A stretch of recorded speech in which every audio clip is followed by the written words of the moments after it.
இந்திரா கிச்சன்லேருந்து இந்திராமா பேசுகிறேன். நீங்கள் நம்ம வீட்டில் என்ன ரெசிபினா லட்டுங்க. லட்டு எப்படி செய்யலாம்னு வாங்க வீடியோக்குள்ளே போய் பார்க்கலாம். இப்போ லட்டு செய்கிறதுக்கு வந்து 250 ml பிடிக்கிற கப்பில் வந்து நான் வந்து 1.25 கப்பு எடுத்து ஊற வச்சுருக்கேங்க. ஒரு 4 ஹவர் ஊற வச்சுருக்கேன். கடலைப்பருப்பு இதை வந்து வாங்க நல்லா நைஸாக அரைச்சிக்கிட்டு வந்துடலாம். கெட்டியாக அரைங்க, தண்ணி ஊற்றி அரைக்காதீங்க. லைட்டாக இட்லி மாவோட கொஞ்சம் கெட்டியாக அரைச்சிக்கோங்க. 2 வாட்டியை போட்டுக்கலாம்.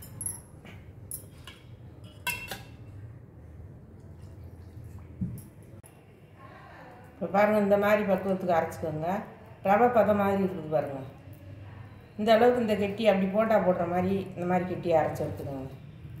இப்போ எண்ணெய் காஞ்சிக்கிட்டு இருக்குது. இதை வாங்க அப்படியே பக்கோடா மாதிரி போட்டு பொரிச்சு எடுத்துக்கலாம். இப்போ எண்ணெய் காஞ்சிச்சு பாருங்கள். இப்படி கொஞ்சம் கொஞ்சமாக பக்கோடா மாதிரி போட்டுக்கோங்க. இப்படி கிள்ளி கிள்ளி விட்டுருங்க.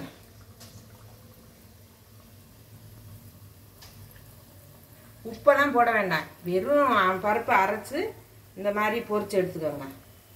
அதாவது கலரு ரொம்ப செவக்கக்கூடாது. நான் அதை எடுக்கிற பக்குவம் காட்டுறேன் பாருங்க.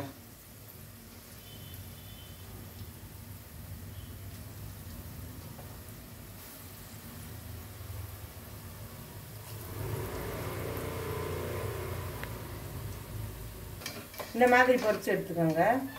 செவக்கக்கூடாது, ஆனால் மாவு வந்து உள்ளே வெந்திருக்கணும். சிம்மில் வச்சு நல்லா கொஞ்சம் பொரிச்சு எடுத்துக்கோங்க. ரொம்ப ஹையில் வச்சிங்கன்னா சிவந்து போயிடும்.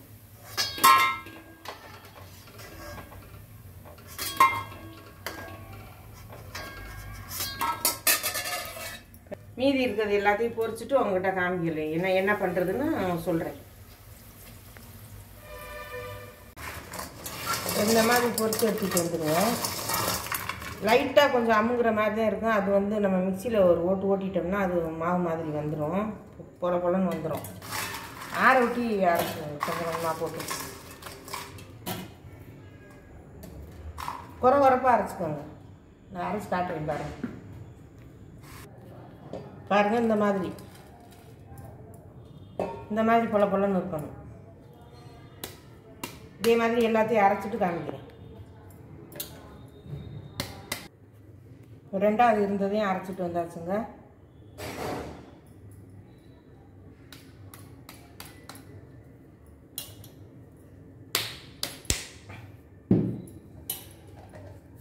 இப்போ சர்க்கரை எடுக்கணும். வாங்க பாகு எடுக்கணும். அது எப்படின்னு பார்ப்போம். முந்திரியெல்லாம் வறுத்துட்டு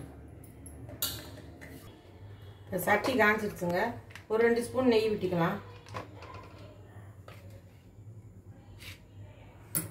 2 ஸ்பூன் அளவு விட்டுருக்கேன் பாருங்க.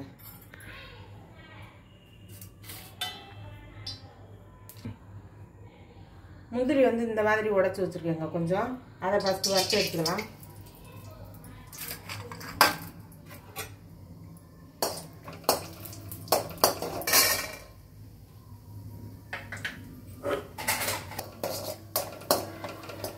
இப்படி பொன்னரமாக வறுத்து எடுத்துக்கோங்க. ரொம்ப கருகு விடாது.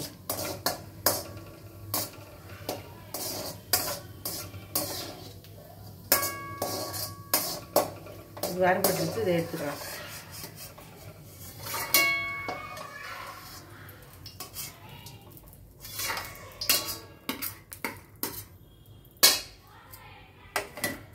இந்த மாதிரி முழு பருப்பு கொஞ்சம் எடுத்து வச்சுருக்காங்க. ஒரு 10-20 பருப்பு இருக்கும் எடுத்து வச்சுருக்கேன். இது முழுசாக, அதாவது ஆஃப் புதுவாக இருக்குது, உடச்சி வச்சுக்கோங்க. இதையும் லைட்டாக பருத்துக்கோங்க.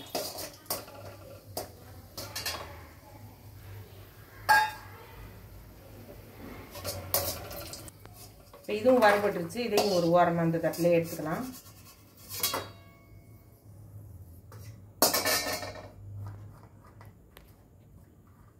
அளவு சொல்கிறேன் பாருங்க. 1.5 கப்பு வச்சுக்கலாங்க. 1.5 கப்பு நம்ம பருப்பு எடுத்தோம். அந்த அளவே வச்சுக்கலாம். தண்ணி 1.25 கப்பு மறந்துட்டு சொல்லிட்டேங்க. 1.25 கப்பு பருப்பு, 1.5 கப்பு தண்ணி வச்சுருக்கேன். இந்த கப்பில் வந்து 250 ml பிடிக்கிற கப்பில் வந்து 1.5 கப்பு தண்ணி. இந்த வறுத்துட்டு நெய் இருக்குல்ல, அதுலேயே ஊற்றிடுங்க தண்ணி.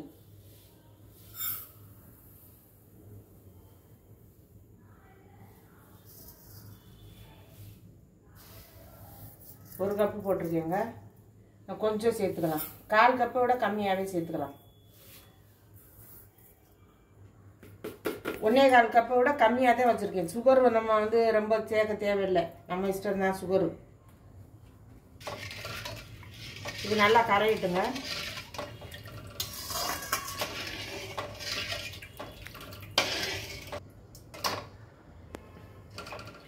இதுலேயே வந்து கொஞ்சம் ஃபுட் கலர் சேர்த்துக்கலாங்க. ரெட் கலர் ஃபுட் கலர் சேர்த்துக்கலாம். ஏன்னா இந்த லட்டுக்கு வந்து இதுதான் சேர்க்கணும், வேறு வழி இல்லை.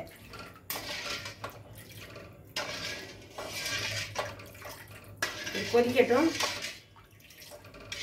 நல்லா கொதி வரட்டும். கொஞ்சம் பிசு தன்மை வரும்போது நம்ம அரைச்சி வச்சுருக்கோம்ல அந்த பக்கோடா மாதிரி நம்ம போட்டு எடுத்து வச்சோம்ல இந்த மாவு, பூந்தி மாவு, அதை வந்து சாரி லட்டு மாவு, அதை வந்து நம்ம இதில் கொட்டிக்கலாம்.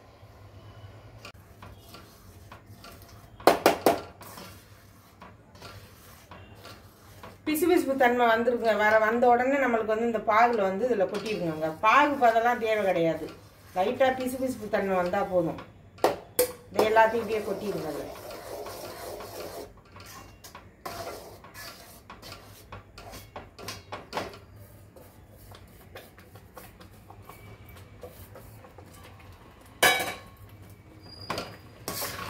அடி பிடிக்காம லைட்டாக சிம்மில் வச்சுக்கோங்க. அடுப்பை இந்த மாதிரி கிளறி விட்டுருங்க.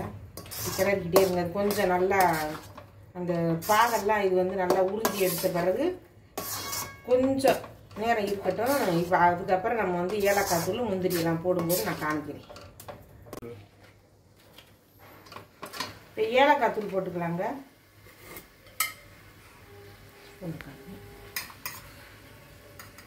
ஏலக்காய் தூள் ஒரு 3/4 ஸ்பூன் போட்டுருங்க. இதையும் சேர்த்து கிளறி விட்டுக்கலாம்.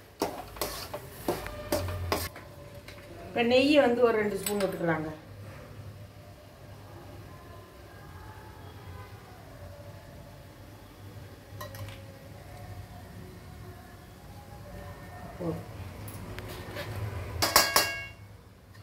இப்போ இதையும் சேர்த்து அப்படியே கிளறி விடலாம்.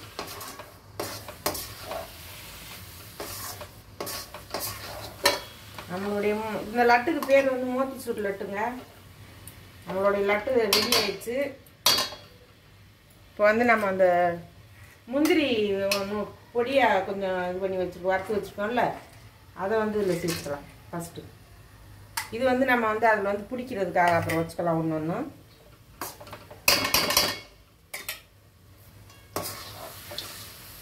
சூப்பராக ரெடி ஆயிடுச்சு பாருங்க.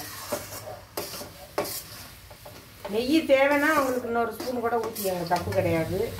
மொத்தம் இதுக்கு வந்து நான் 4 ஸ்பூன் விட்டுருக்கேன்.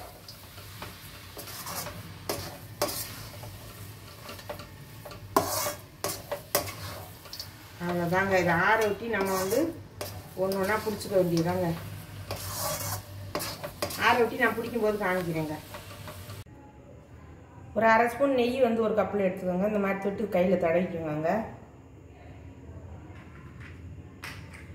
தடவிட்டு இந்த ஒரு பருப்பு இருக்குது இல்லைங்களா, இந்த மாதிரி ஒன்று வச்சுட்டு கொஞ்சம் எடுத்துக்கோங்க. இப்படி வச்சுருங்க. நமக்கு எந்த அளவு உங்களுக்கு வேணுமோ அந்த அளவுகளுக்கு சின்னதாக வேணாலும் சின்னதாக பிடிச்சிக்கோங்க. நான் ஒரு லெமன் சைஸ் பிடிக்கிறேங்க. சூப்பராக பிடிக்கிறது பாருங்கள்.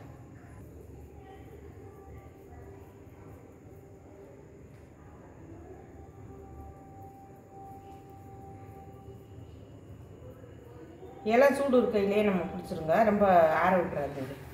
நம்ம கை பொறுக்கிற சூடு இருக்கும்போதே உருட்டி எடுத்துருங்க.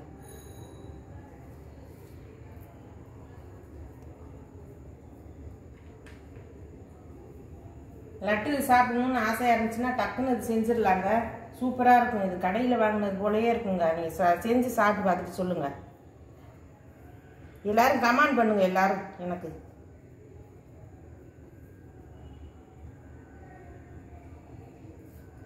இதே மாதிரி எல்லாத்தையும் பிடிச்சிட்டு உங்கள்கிட்ட காமிக்கிறேன். இப்போ எல்லாமே லட்டு பிடிச்சாச்சுங்க. பாருங்கள், சட்டியிலலாம் எதுவுமே அடியெல்லாம் பிடிக்கலை. இந்த மாதிரி அடிக்கணமான பாத்திரம் வச்சு நீங்கள் செஞ்சீங்கன்னா சிம்மில் வச்சுக்கிட்டு எதுவுமே அடியெல்லாம் பிடிக்காது. 20 லட்டு இருக்குதுங்க. 20 லட்டு 1 கிலோ இருக்குங்க.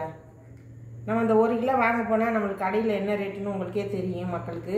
இதுபோல் வீட்டில் செஞ்சு இந்த அளவுகளோட வீட்டில் செஞ்சு சாப்பிட்டு பார்த்துட்டு எனக்கு வந்து கமெண்ட் பண்ணுங்கள். லைக் பண்ணுங்கள், ஷேர் பண்ணுங்கள், சப்ஸ்கிரைப் பண்ணுங்கள், பெல் பட்டனை கிளிக் பண்ணுங்கள். நன்றி, வணக்கம்.